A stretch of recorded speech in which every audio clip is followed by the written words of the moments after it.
ঘোড়ার গাড়ি চলে।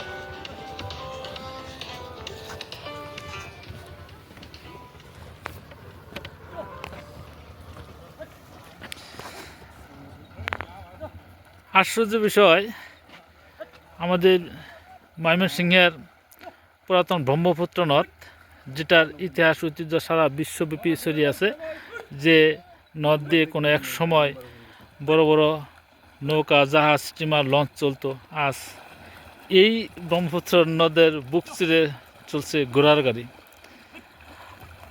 হাস্যকর হলেও এটাই বাস্তব এবং চিরন্তন সত্য।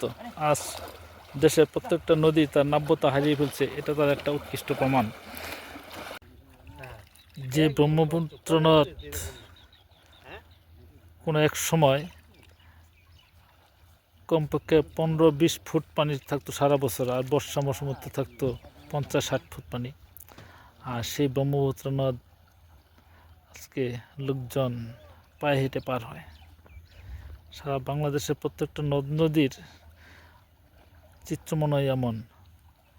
আর প্রত্যেকটা নদীর নাব্যতা হারানোর কারণেই একটু বৃষ্টি বা জলোচ্ছ্বাস হলেই আমাদের সারা দেশের বিভিন্ন এলাকায় তলিয়ে যায়। এই নদীগুলো নাব্যতা ফিরিয়ে আনা জরুরি, তা না হলে অদূর ভবিষ্যতে বাংলাদেশ পুরোটাই পানির নিচে চলে যেতে পারে।